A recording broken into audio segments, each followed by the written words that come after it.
Olá, pessoal, bom dia para vocês. São 7 horas em ponto da manhã. Hoje é dia 17 de setembro de 2025, quarta-feira, e nós estamos começando agora a edição deste meio de semana do Desperta. E olha, gente, que noite terrível que foi a noite passada. Aliás, que dia.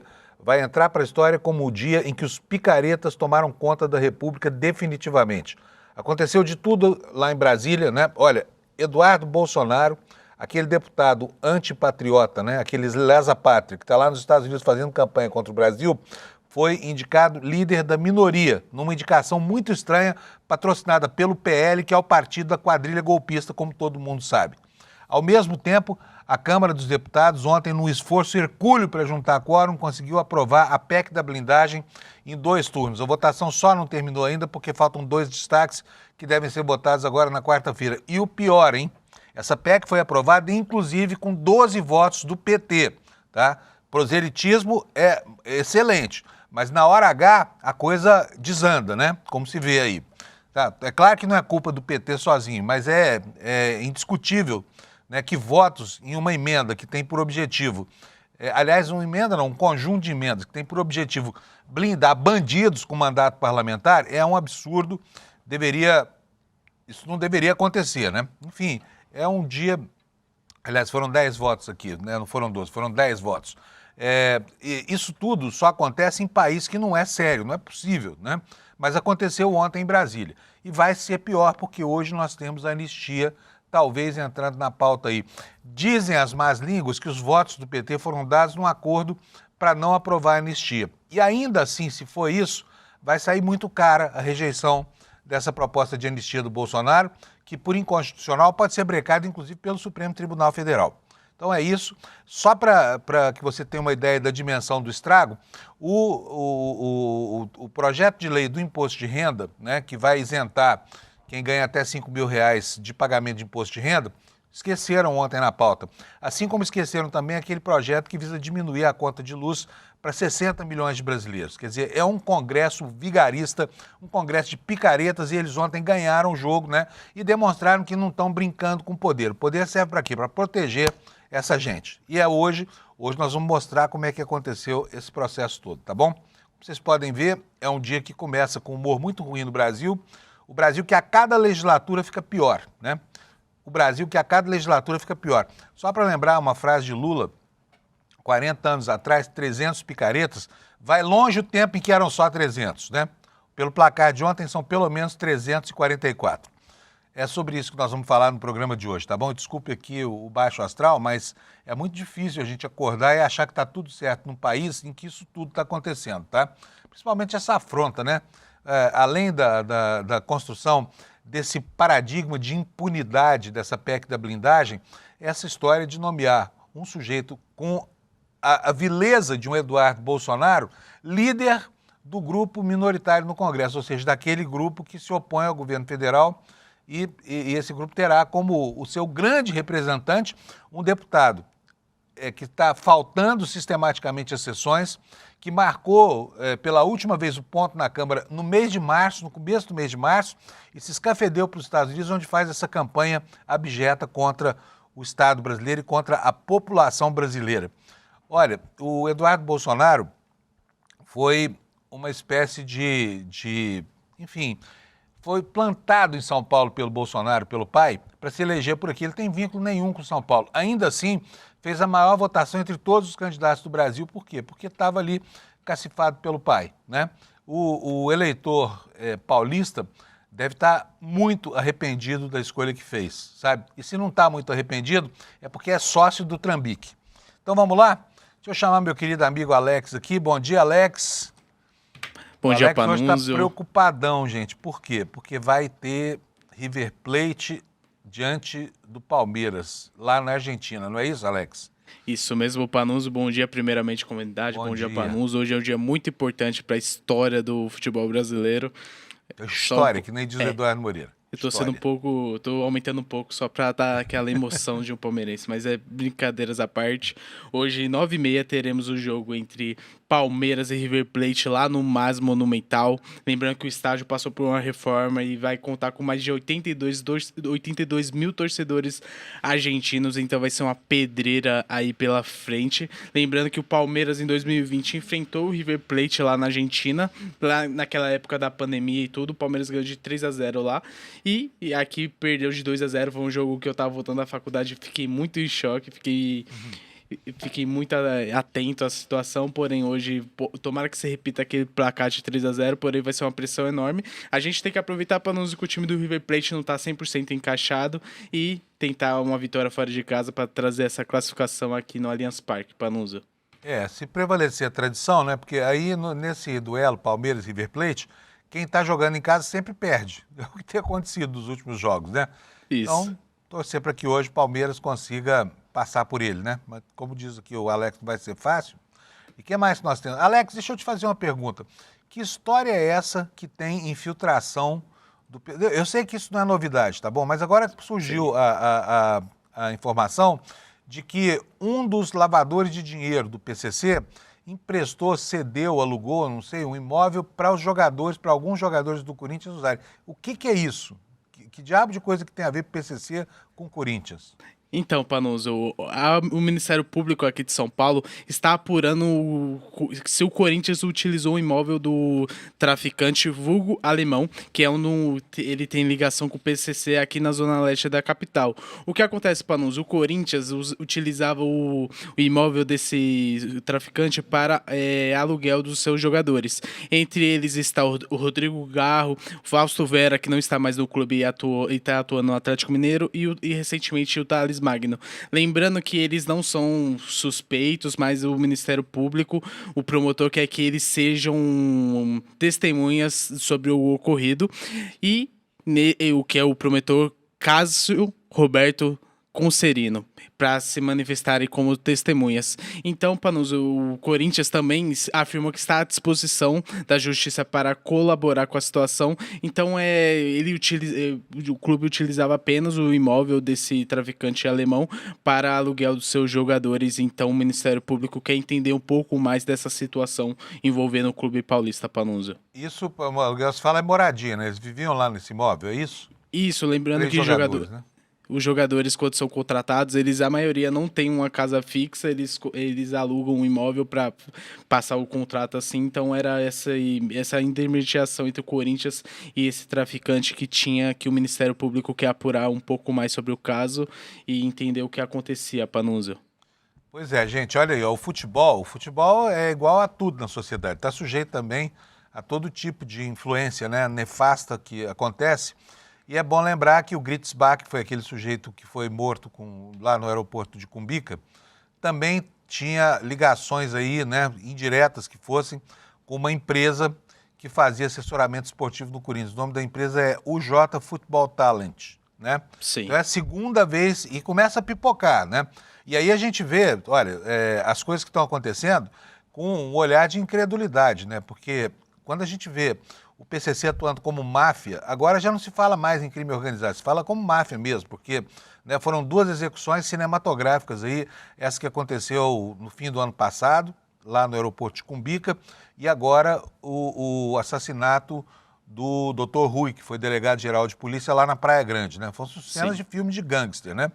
E a gente viu, olha, só para lembrar, hein, gente, vocês viram nas imagens, né, do assassinato do delegado Rui, a ação daqueles homens que pareciam ser muito experimentados com o uso de armas. Só para lembrar, o Gritzbach, né, que morreu no ano passado, quem o matou, os acusados, são 12 policiais militares. 12 policiais militares. Então, quando a gente fala de infiltração, de infiltração do PCC, nós estamos falando de infiltração em todos os sentidos, não é só nos clubes de futebol não, tá? Estamos falando também na instituição que deveria combater o crime organizado, que é a Polícia Militar, não é isso, Alex? Isso mesmo, lembrando, Panuso, que o José Carlos Gonçalves, que tem esse vulgo alemão, ele está sendo investigado desde 2020 pela Polícia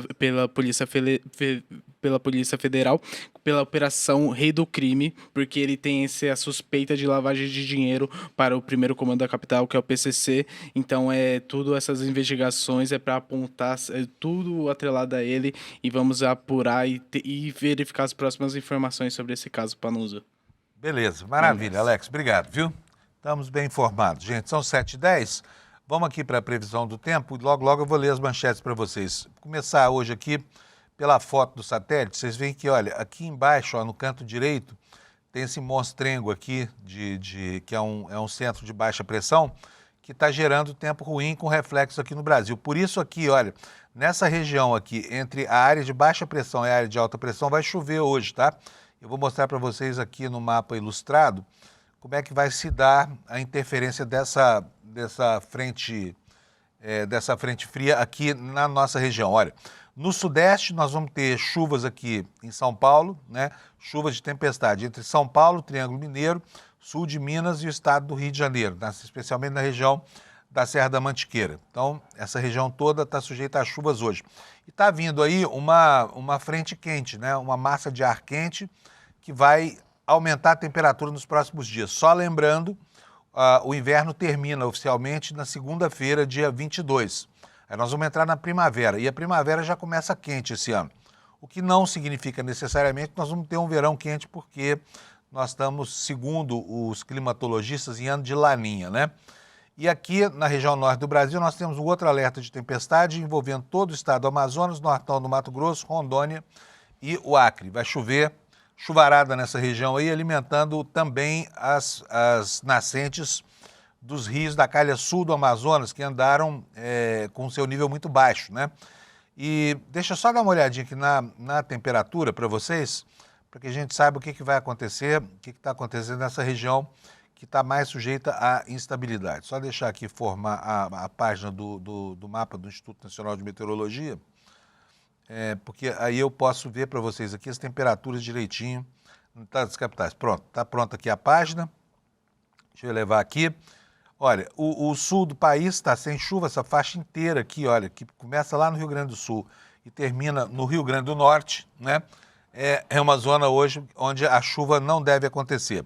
Então nós vamos ter, olha, tivemos 17 lá em Porto Alegre de madrugada, com máxima de 26, em Florianópolis de 14 a 21, em Curitiba de 13 a 22, em São Paulo de 14 a 24, no Rio de Janeiro de 17 a 27, ainda fresco para os cariocas, né? Lá em Vitória de 18 a 28, em Belo Horizonte de 15 a 29, toda essa região aqui sem chuva, tá? Lá em Campo Grande de 20 a 37, aqui começa o calorão, né? Em Goiânia de 23 a temperatura, 23 graus de madrugada. A máxima hoje aqui em São Paulo vai a 24, hein? Então, em Goiânia nós tivemos mínima de 23 durante a madrugada e a temperatura vai a 35, né? O calorão voltando abrasador. E em Brasília, seca brava e 31 graus de máxima, com uma madrugada fresquinha de 20 graus. Então, no restante do país, o de sempre, sem novidade, por isso eu vou dispensar aqui a leitura das temperaturas médias, tá bom? Vamos para as manchetes, então. Vou mostrar para vocês a capa do ICL Notícias de hoje. Olha só que bela manchete o Chico Alves preparou para a gente aqui, olha, Congresso da Vergonha, né? Poderia ter sido também Congresso sem vergonha, porque o que aconteceu ontem foi uma ação desavergonhada, né, de um presidente tímido, sem força nenhuma, que está aí sendo levado, né, pelo caudal de opiniões do grupo mais venal da política brasileira, que é o Centrão misturado com a extrema-direita, né? Aliás, eles se confundem muito, né? Mas durante a madrugada foi um show de horrores lá no Congresso em Brasília, né? Foi preciso muito esforço para conseguir os votos necessários para aprovação dessa PEC da vergonha, né? A PEC da impunidade. E daqui a pouquinho eu vou explicar para vocês como é que vai funcionar essa PEC, tá bom? Por enquanto vou ficar aqui com a leitura da manchete, né? O Hugo Mota, inclusive, permitiu a votação remota porque não havia gente para aprovar. No final das contas, reuniram o número necessário para aprovar e a PEC foi aprovada, restando só 2 destaques para votar, que é uma questão burocrática, né? A segunda manchete em destaque aqui no site do ICL nos dá conta de outro absurdo completo, que é essa história de o PL anunciar o Eduardo Bolsonaro, o Bananinha, o traidor da pátria, como líder da minoria Para quê? Para tentar salvar o mandato desse delinquente que está lá nos Estados Unidos detratando o Brasil, né? Isso faria com que ele, em tese, pelo menos, não fosse obrigado, né, a frequentar sessões, porque o líder tem algumas concessões, por decisão da maioria da mesa diretora, concessões que não estão nem no regimento interno da Câmara, nem na Constituição. Por quê? Porque o artigo 55 da Constituição diz que o deputado que faltar a 1/3 das sessões perde o mandato. Não estabelece nenhuma exceção. Mas os líderes são entendidos como pessoas que têm funções ou encargos de representação, e aí a justificativa das faltas é feita de maneira automática, portanto eles não podem ser punidos. Mas isso ainda vai longe, tá? Não é tranquilo, não é pacífico. Tanto que o próprio Mota, que afinal de contas dele não se espera nada, mas ele disse ontem que vamos analisar, né? Vai ver como é que é essa história dessa indicação, tá bom? Bom, o Bolsonaro ontem passou mal, teve uma crise de soluço, dizem os filhos que chegou ao hospital, deve estar com pressão baixa e foi internado lá. Chamaram a equipe médica daqui de São Paulo, a equipe médica da USP foi lá para Brasília, daí a nossa manchete, a equipe médica do Hospital das Clínicas da USP vai para Brasília avaliar o Bolsonaro, né? Ele passou a noite internado sob forte escolta policial e sem direito ao celular, tá? Sem direito ao celular. Então essa foi a nossa segunda manchete. Gente, foi uma madrugada horrível, fala sério, hein? Olha, outros destaques aqui no site do ICL, eu vou falar aqui, olha, o Sensacionalista já começou aqui, né? O ICL agora tem o privilégio de publicar as tiradas de humor do Sensacionalista, e aqui está a manchete do Sensacionalista. Bolsonaro deposita esperanças na votação da anistia. Vou torcer feito um condenado. Você pode ler isso aqui no site do ICL Notícias, tá bom?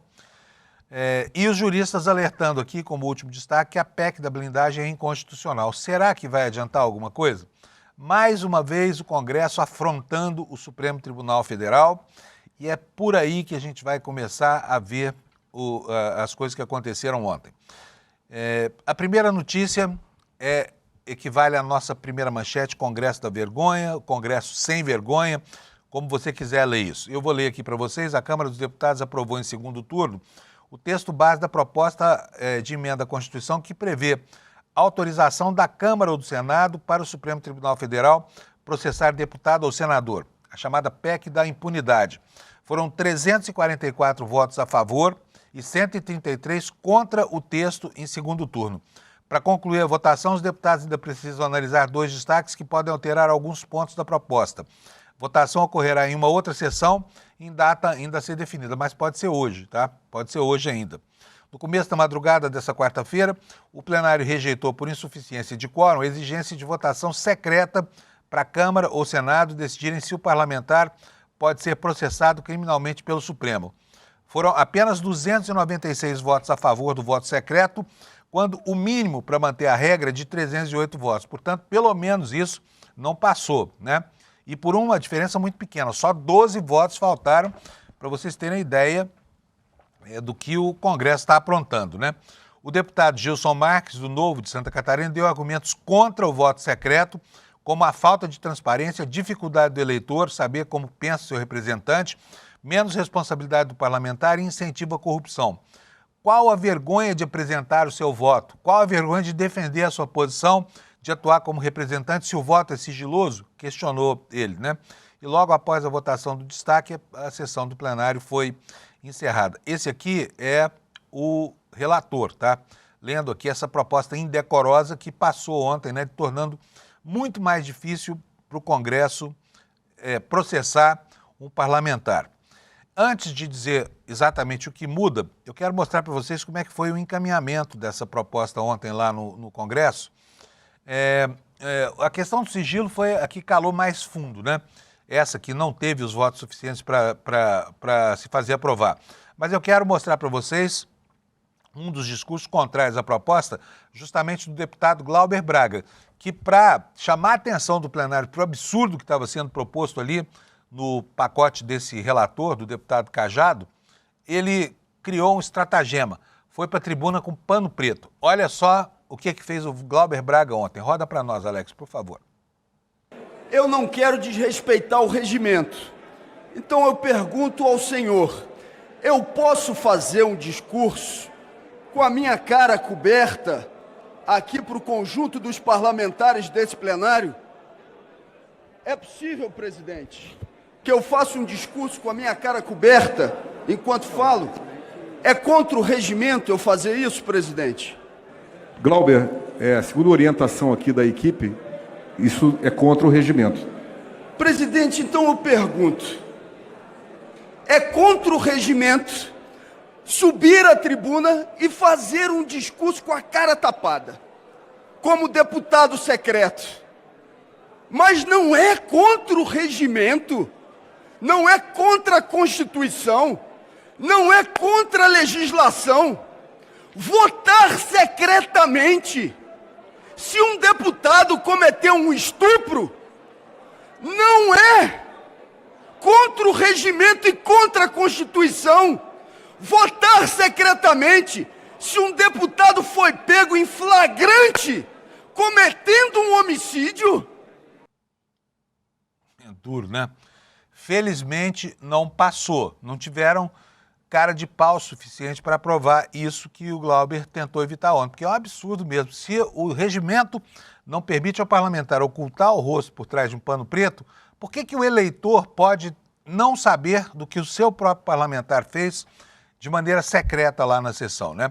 Agora vamos mostrar aqui pela direita, né, alguns encaminhamentos, começando pela deputada Bia Kicis, bolsonarista raiz, que explicou que a perspectiva deles era aumentar ainda mais a impunidade, era blindar mesmo, fazer uma couraça ali de tungstênio em volta dos parlamentares para que a justiça não os alcance. E quando a gente está falando isso, nós estamos dizendo de gente que está usando, né, a sua prerrogativa para afrontar a lei, como você vai ver daqui a pouco. Por enquanto, vamos ficar com o encaminhamento que a Bia Kicis deu ontem, justificando o seu desejo de aumentar ainda mais a blindagem contra o processo dos picaretas do Congresso. Roda para nós, por favor.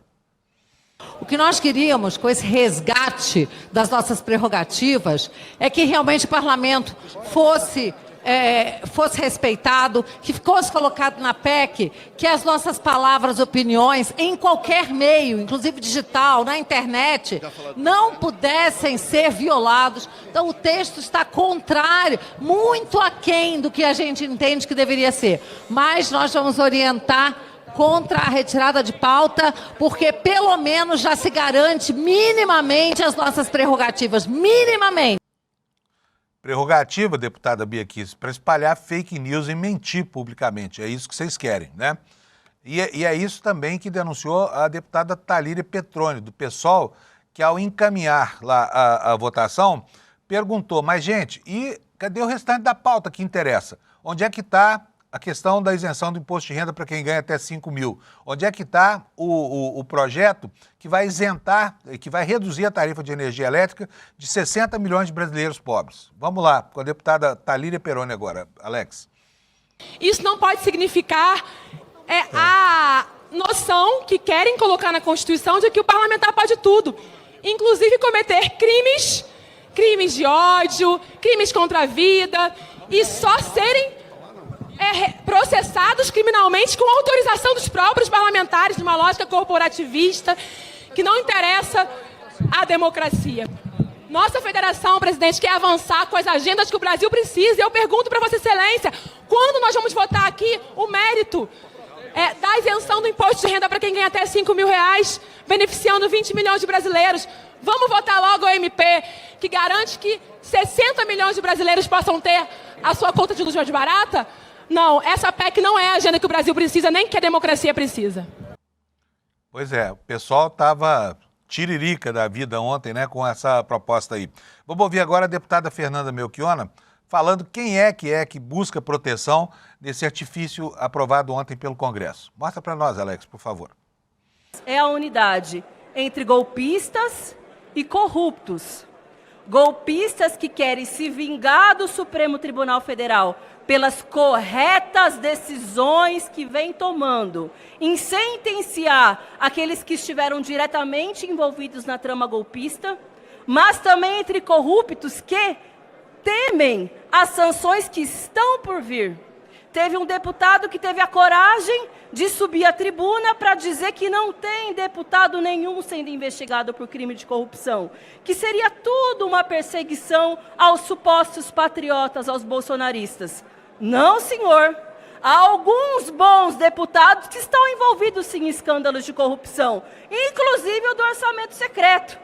Talvez seja por isso que uma PEC como essa tenha tanto apelo, porque daí você constrói uma blindagem contra aqueles que atentam contra a democracia, mas também contra aqueles que atentam contra o orçamento público. Olha, só para não dizer, não nos acusarem de estar generalizando suspeitas, tem deputados no centro político brasileiro, no centro genuíno, que ficaram até ofendidos com uma proposta como essa para proteger bandidos, né? Vou citar aqui o caso do deputado Luiz Carlos Rauli, que é do Podemos e foi uma pessoa que se opôs durante todos os governos do Lula, esteve na oposição e ontem ele fez uma fala, que é uma fala referencial de alguém que está ali misturado com o centro político brasileiro, mas não quer ser confundido com os picaretas do Congresso. Roda para nós, Alex, por favor. Fui oposição ao governo Lula 1, 2, Dilma 1 e 2 e liderei o impeachment contra a presidente Dilma e nunca precisei de nenhuma lei de prerrogativa para o exercício do meu mandato.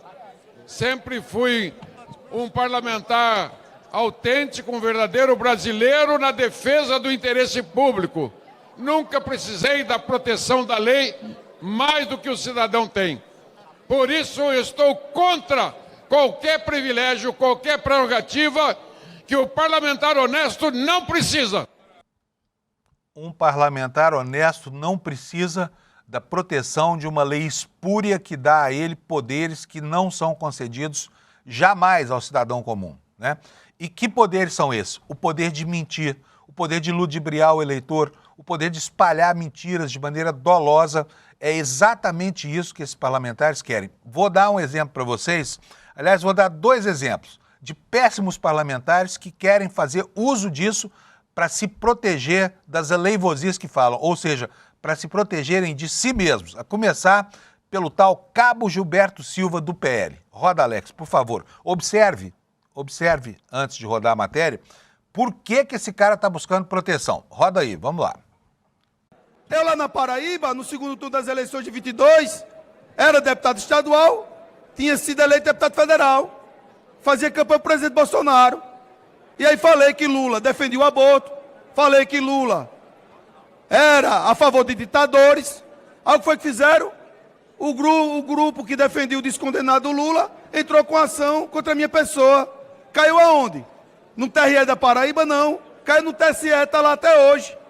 E se eles colocarem para votar e caçarem o meu mandato, eu vou recorrer a quem? Eu vou recorrer a quem? A nosso Senhor Jesus Cristo, é? Isso é uma vergonha que está acontecendo no parlamento.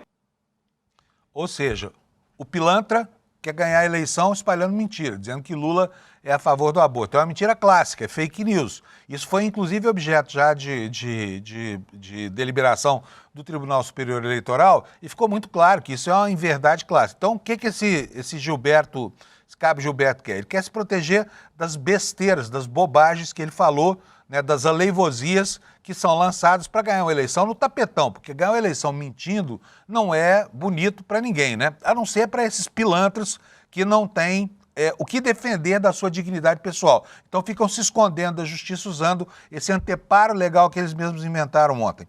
Quer ver outro caso? Gilvanda Federal. Eu vou mostrar para vocês a fala e depois eu vou explicar por que ele está dizendo o que disse. Roda para a gente, por favor, Alex. Eu estou indo na Polícia Federal para depor de algo que eu falei aqui na tribuna. Eu tenho mais 3 processos no STF por algo que eu falei. Ou seja, a esquerda está dizendo que é para privilégios para deputado. Não, aqui nós estamos exigindo o artigo 53. Deputados e senadores são invioláveis civil e criminalmente por suas opiniões. E eu estou indo agora depor na Polícia Federal por algo que eu falei aqui no Congresso Nacional. Algo que eu falei aqui no Congresso Nacional. Ele não diz o que é, né? Mas então eu vou dizer para vocês. Ele chamou a Gleisi Hoffmann, que é ministra da Secretaria das Relações Institucionais hoje, de prostituta, tá? Foi isso que ele falou, é por isso que ele está indo na Polícia Federal lá tocar o pianinho, né?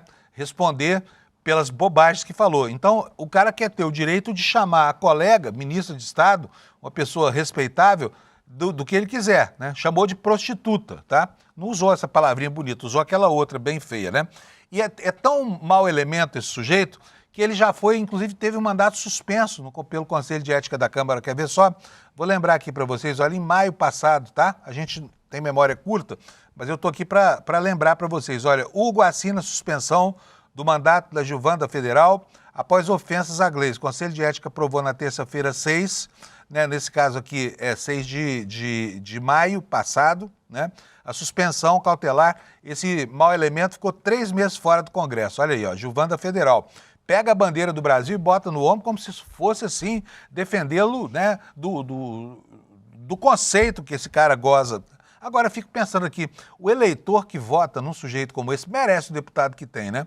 O que a gente que não votou, a gente, sinceramente, não merece isso, que armem uma couraça dessa para proteger esse tipo de gente, né? Que acha que porque tem um mandato, muitas vezes comprado, com voto pago ao eleitor, pode fazer qualquer tipo de absurdo e desrespeitar a legislação, né? Eu vou ler aqui para vocês o trechinho da matéria da CNN. O presidente da Câmara dos Deputados, Hugo Mota, oficializou a suspensão cautelar do mandato de Gilvanda da Federal do PL do Espírito. Isso lá em maio, tá? Despacho publicado no dia 6 de maio.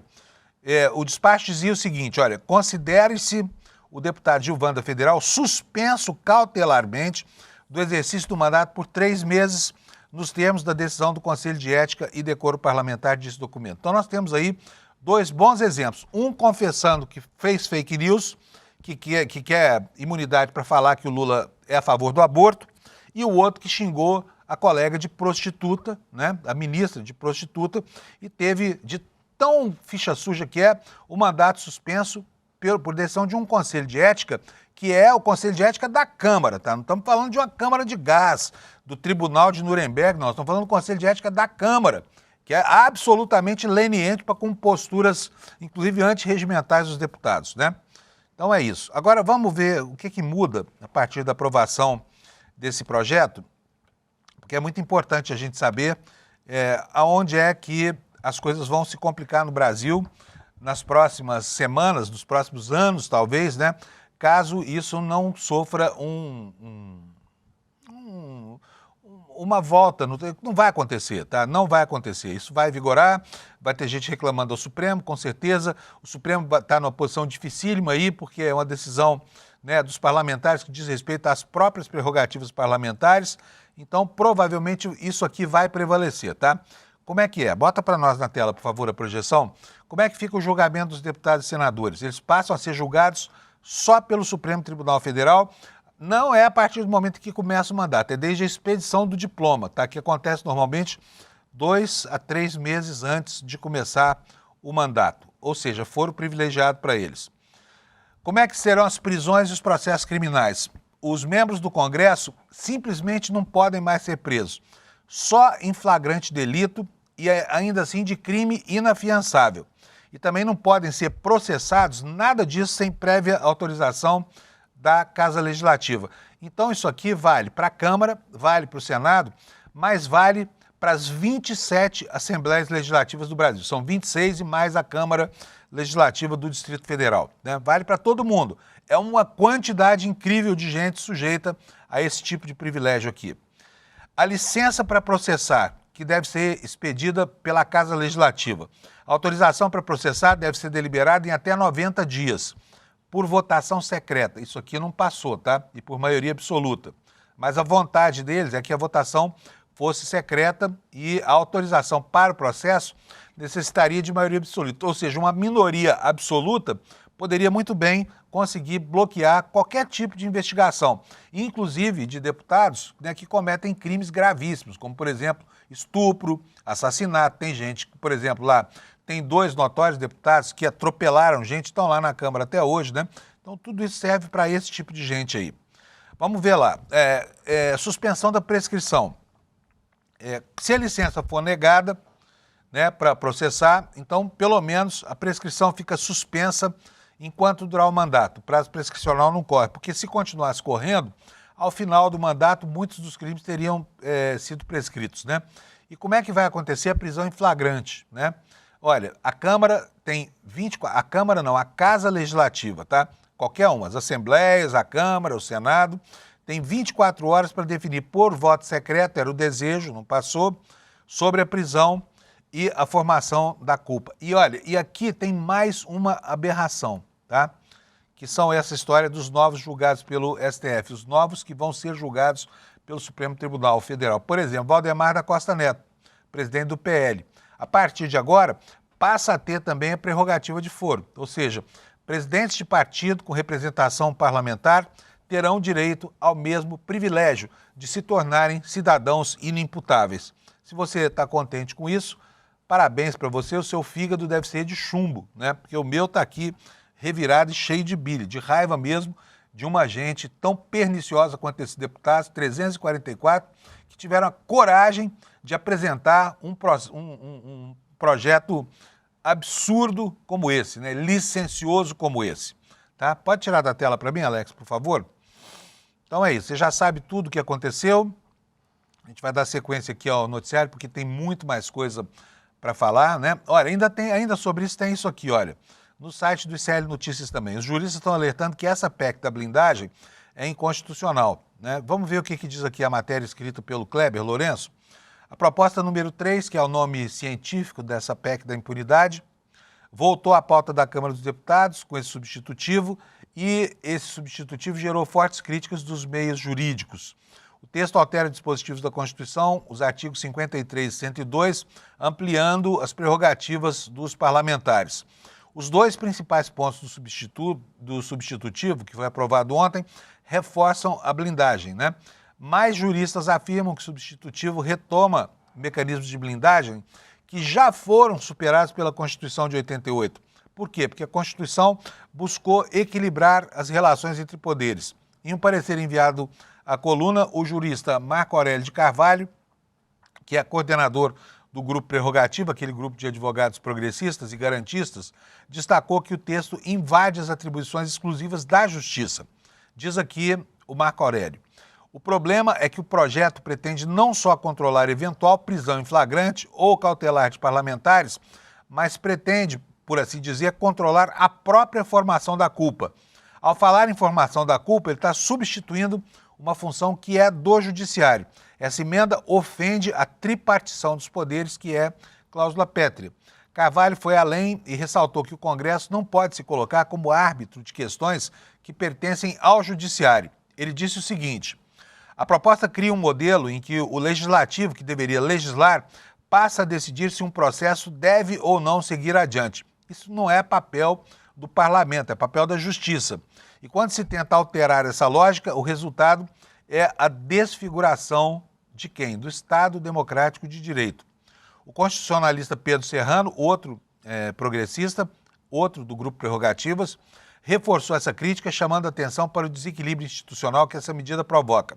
Segundo ele, ao condicionar a persecução penal de parlamentares ao aval político dos seus pares, o Congresso passaria a se sobrepor ao Judiciário em matérias de competência constitucionalmente definidas. Diz aqui o Pedro Serrano, ele ofende a forma específica de equilíbrio de poderes, na realidade, que é a cláusula pétrea. Então, ele já, de plano, me parece inconstitucional, analisou aqui o Pedro Serrano. Também alertou que a proposta abre um precedente muito perigoso, que é o seguinte: se hoje o Congresso cria para si o poder de decidir se um parlamentar pode ou não ser processado, amanhã esse raciocínio pode ser usado para blindar outras autoridades. E o risco é instaurar uma lógica de privilégios que fere a ideia da igualdade perante a lei. E aqui eu acho que já está ferido, porque, né, os deputados resolveram colocar nesse rolo aqui os presidentes de partido. Esses não têm necessariamente mandato parlamentar, tá? Valdemar da Costa Neto não tem mandato parlamentar. Presidentes de partido não necessariamente têm mandato parlamentar. E entraram nessa barca aqui da impunidade absoluta, né? De cidadãos que não estão sujeitos à legislação penal nem nada. Quer dizer, o cara pode estuprar, pode matar, pode fazer o que quiser. Pode, enfim, esquartejar, que o Congresso, se quiser, vai negar à justiça o direito de processar o criminoso, tá bom? Ainda segue aqui a matéria do Kleber, dizendo que especialistas ressaltam que a PEC tem um caráter autossalvacionista, porque isso reduz a possibilidade de responsabilização de deputados e senadores durante o exercício do mandato. Além de fragilizar a capacidade de atuação do Supremo Tribunal Federal, o texto estabelece mecanismos que garantem proteção corporativa e dificultam qualquer tentativa de investigar ou de punir parlamentares. Há também críticas ao voto secreto, que não passou, né, felizmente, porque isso fere o princípio da transparência e abre espaço para negociações obscuras dentro das casas legislativas. Então está aqui, é um projeto cheio de problemas, já foi aprovado, faltam apenas 2 destaques, não vão mudar a natureza dessa excrescência aprovada pelos deputados, mas isso tudo ainda vai para o Senado, né? Não se espere um comportamento muito diferente, mas há uma chance de que alguma coisa seja mudada nisso. E eu repito aqui que essa proposta espúria, essa proposta que é uma excrescência, foi aprovada inclusive com o voto de parlamentares do PT, o que é uma vergonha. O líder do partido, o deputado Lindbergh Farias, encaminhou a votação contra, mas 10 votaram do jeito que entenderam, ou seja, votaram a favor de transformar parlamentares de qualquer nível de poder em seres diferenciados da maioria, seres inimputáveis, seres fora do alcance da justiça. E por falar em seres fora do alcance da justiça, nós temos um outro exemplo aqui, que é outra vergonha para o país, né? É uma mácula incrível. Como é que um deputado federal se propõe a fazer o serviço que esse pilantra do Eduardo Bolsonaro está fazendo lá nos Estados Unidos e ainda por cima ganha a proteção dos colegas dele para que ele seja salvo da refrega de ter que responder com o mandato pelas faltas a que está sujeito, justamente porque resolveu ir lá para a terra do Mickey Mouse, né? E ontem o PL fez aprontou enfim, um trambique mesmo para o país, né? E está aqui na manchete. Aliás, eu tinha dito, Alex, que a gente não ia mostrar a cara ao auditório, mas nós vamos mostrar agora, tá? Prepara aí para a gente, por favor. Olha aqui, olha, gente, olha que absurdo. O PL anunciou que o Eduardo Bolsonaro, a partir de agora, é o líder da minoria para tentar salvar o mandato. Antes de ler para vocês, eu vou mostrar o momento em que esse movimento aqui de salvação desse sujeito, que é um lesa-pátria, que é um traidor da pátria, foi anunciado por quem? Justamente pela atual líder da minoria, que agora já é ex, né? Quem é? A catarinense Carol de Tone. E anunciou isso como se fosse a coisa mais normal do mundo. Transformar um lesa-pátria no líder da minoria, né? Representando assim os partidos que são voz dissonante em relação ao governo. Roda pra gente ver esse momento lindo da política brasileira. Por favor, Alex. Comunicado muito importante, além das pautas importantíssimas que temos hoje e amanhã na Câmara dos Deputados. Gostaria de comunicar a todos a minha renúncia à liderança da minoria da Câmara dos Deputados para transferir essa responsabilidade ao deputado Eduardo Bolsonaro. Tomamos essa decisão convictos de que o Brasil precisa de união e de coragem, especialmente diante das perseguições políticas que tanto o Eduardo quanto seu pai, Jair Messias Bolsonaro, estão sofrendo, além de tantas outras pessoas, como as pessoas do dia 8 de janeiro. Tenho convicção de que acima de qualquer interesse pessoal ou partidário existe algo maior, o compromisso com a nação brasileira. Eduardo, mesmo exilado diante dessas perseguições, tem demonstrado firmeza e dedicação na defesa das liberdades individuais e na busca para também tentar restabelecer o reequilíbrio entre os poderes, que é uma condição essencial para que tenhamos uma plena democracia. Então, nós confiamos plenamente na capacidade dele de conduzir essa liderança com responsabilidade e coragem. E seguirei, no caso, firme ao seu lado nessa missão, pois a nossa causa é maior. É a defesa da liberdade, da Constituição, da soberania e do futuro do Brasil. Então, vou passar a palavra nesse momento ao Zuco, ao Sócines, mais algum deputado que quer... Essa gente não se cansa de passar vergonha no país, não é verdade? O ICL Notícias, aqui no nosso portal, publicou uma matéria explicando aqui, né, que, olha, de acordo com parlamentares do partido PL, esse partido que é o partido onde que abriga a quadrilha golpista do Brasil, tá? Quadrilha eu falo porque esse é o termo já consagrado no julgamento da trama golpista, né? Essa quadrilha é uma quadrilha abrigada sob o PL do Valdemar Costa Neto. Então vamos lá, o partido da quadrilha, né, que abriu espaço para isso, fez o seguinte, olha, Eduardo não teria nomeado líder da minoria, obrigação de comparecer às sessões da Câmara dos Deputados. Isso aqui é um ato da mesa, portanto não está no regimento. Isso afronta o artigo 55 da Constituição, que diz que o parlamentar que faltar um terço da sessão perde o mandato. Mas vamos lá. O anúncio foi feito na Câmara dos Deputados com a presença dos deputados lá dessa quadrilha, do partido da quadrilha, tá? Nomeação formal depende agora do presidente da Câmara, Hugo Mota, do Republicanos. O filho de Jair Bolsonaro está desde março lá nos Estados Unidos articulando com integrantes de Trump a aplicação de sanções contra o Brasil em resposta ao julgamento do ex-presidente que já se encontra aos costumes, condenado a 27 anos de cadeia, como você sabe muito bem. Eduardo Bolsonaro vai substituir a deputada federal Caroline de Toni, que você viu falando aí, entregando com maior orgulho, né, o cargo que tinha lá de líder da minoria, e em contrapartida, a deputada será nomeada vice-líder da minoria, exercendo presencialmente a liderança. Então é uma dupla, né? Ele lidera de lá sem ter que trabalhar, sem nada, recebendo salário, e ela de cá exercendo em nome dele essa liderança. Iremos pedir para que ele, Eduardo Bolsonaro, possa se manifestar online e proferir os seus discursos, disse a parlamentar.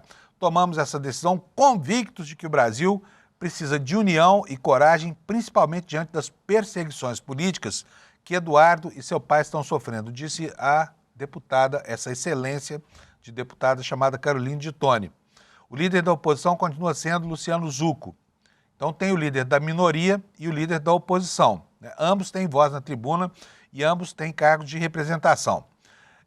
Ele, de fato, exercerá e representará Eduardo Bolsonaro, ela, aliás, né, a Caroline de Toni, representará Eduardo Bolsonaro enquanto ele estiver nos Estados Unidos, disse o líder do PL, Sóstenes Cavalcante, que é o líder do partido da quadrilha. Ao nomear Eduardo Bolsonaro como líder da minoria, o PL se baseou numa ata da reunião da mesa diretora, publicada em 5 de março de 2015. Então, eu estou dizendo, essa é uma decisão da mesa que afronta a Constituição. Vamos ver o que ela diz.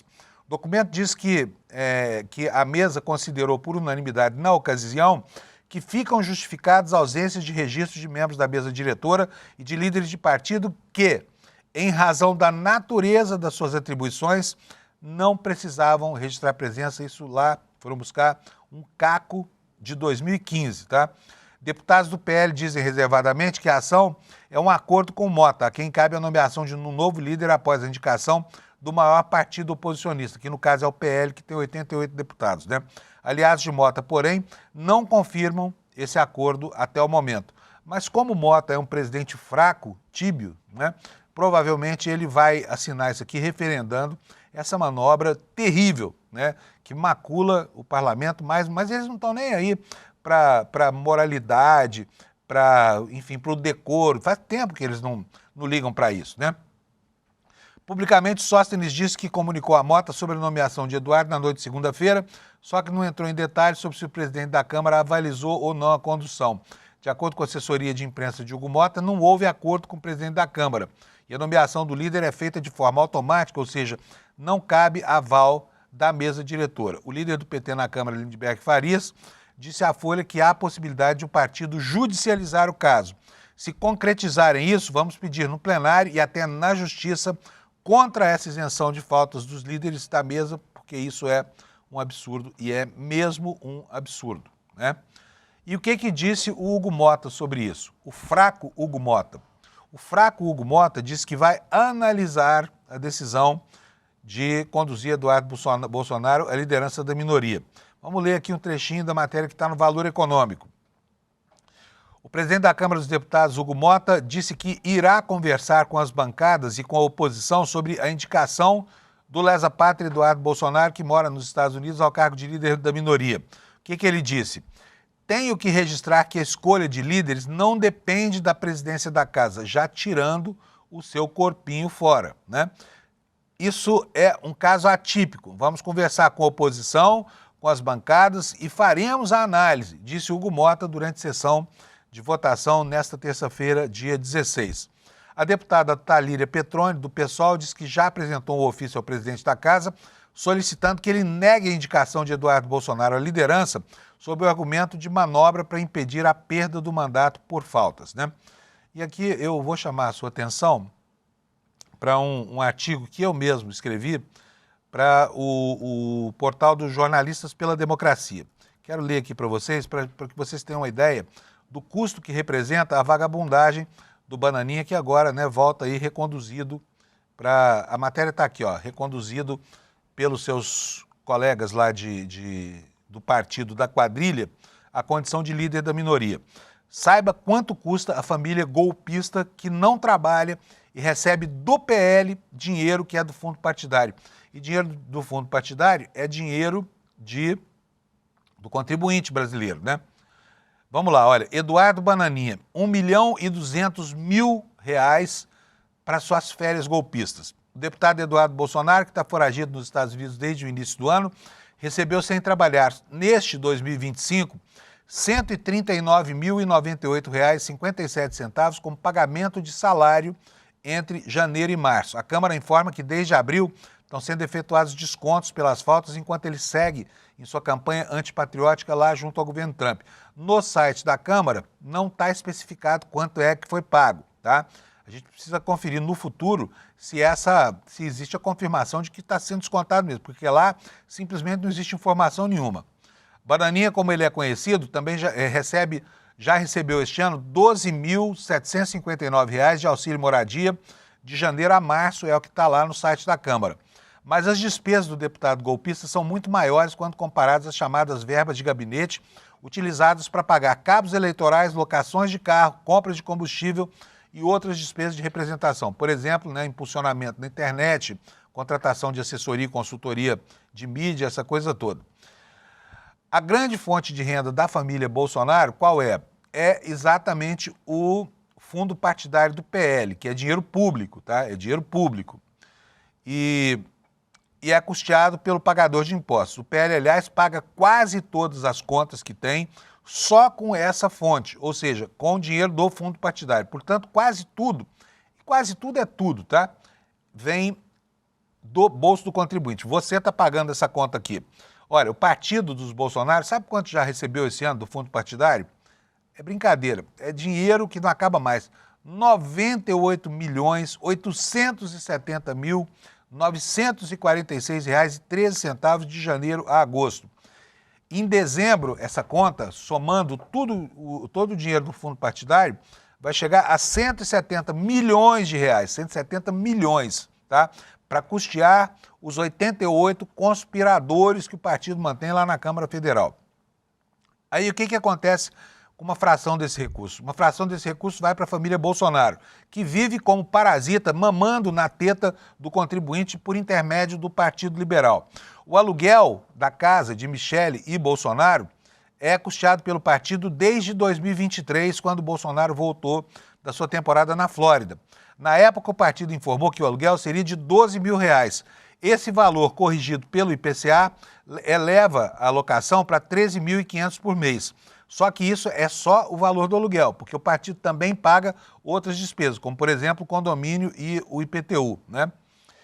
E recolhido lá dentro dessa casa, o Jair Bolsonaro segue recebendo salários pagos pelo PL de R$ 33.873,67, mesmo valor que é pago a Michele, que também ganha mais R$ 33.873, tá? Aí, olha só, somando o valor pago a Michele e Bolsonaro, nós temos esse ano 300.928 até o mês de agosto, tá?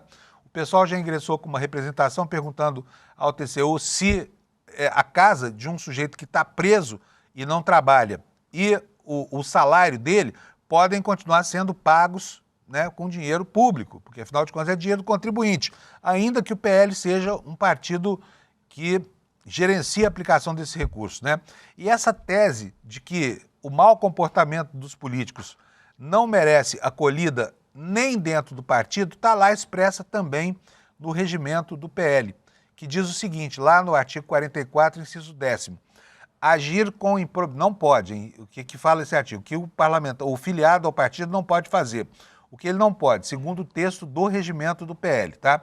Do estatuto do PL, agir com improbidade ou má exação no exercício de cargo, função pública ou partidária ou assumir conduta pessoal reprovável. Será que o PL considera uma conduta reprovável dá golpe de Estado? Porque se considera que é uma postura reprovável, não pode continuar pagando nem o salário de 33 mil e nem o aluguel de 13.500 reais do Bolsonaro, né? Por falar em Bolsonaro, gente, o programa está acabando, preciso informar aqui, a equipe médica do Hospital das Clínicas foi atender o Bolsonaro lá em Brasília.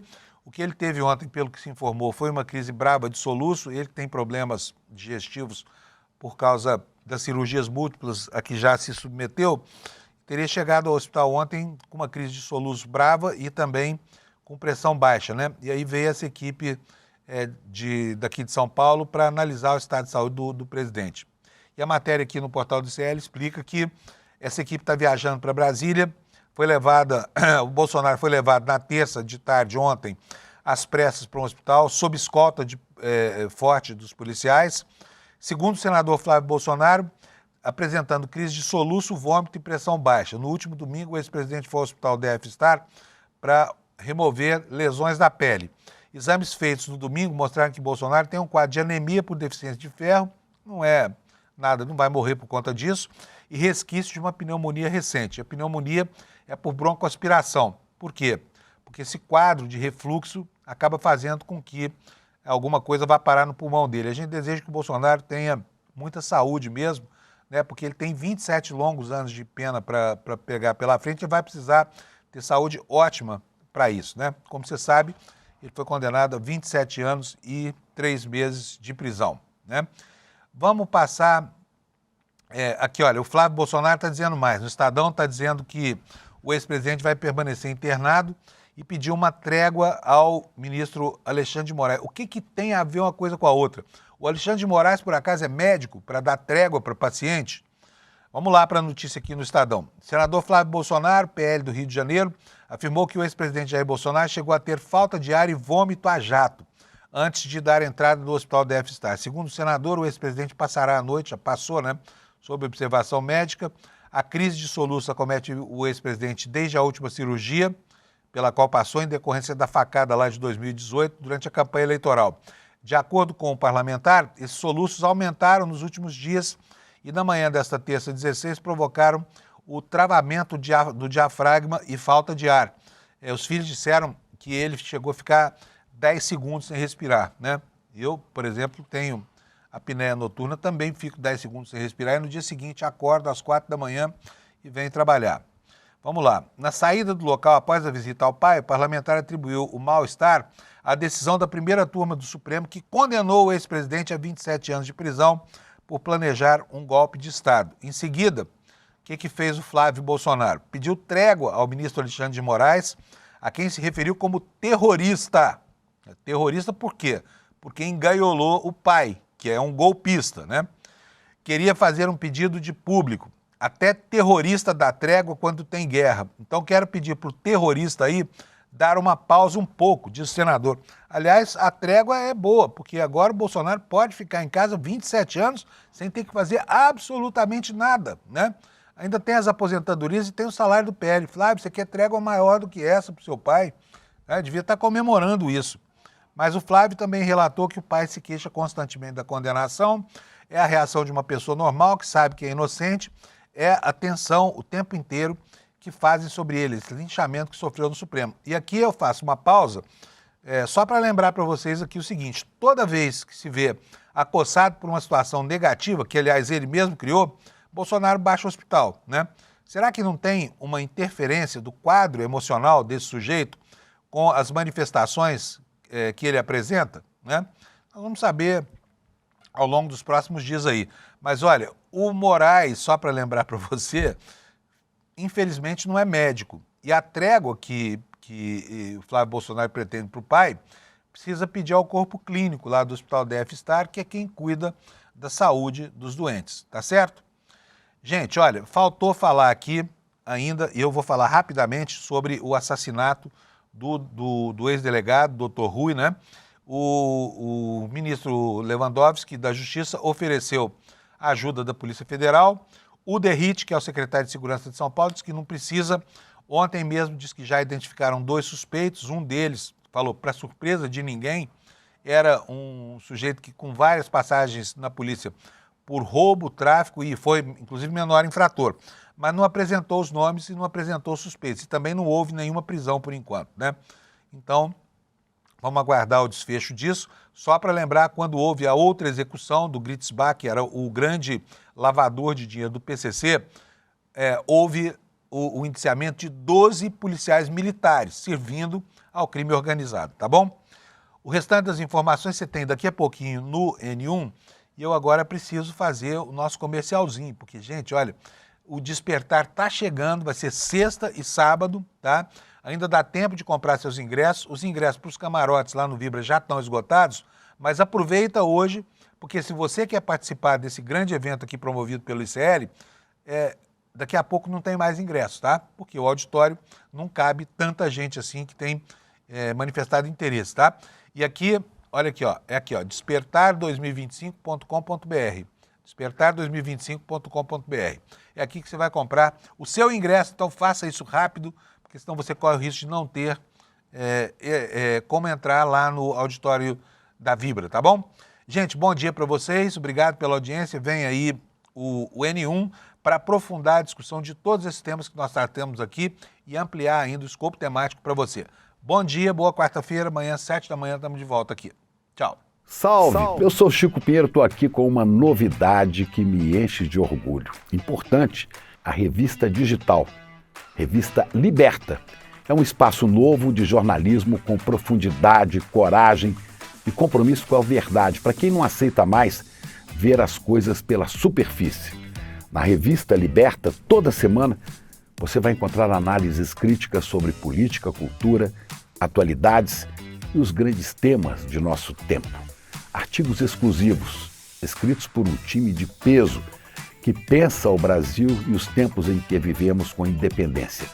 Faça sua assinatura agora mesmo acessando icl.com.br/revista e atenção, se você já é aluno de algum curso do ICL, tem desconto exclusivo para entrar com a gente nessa jornada.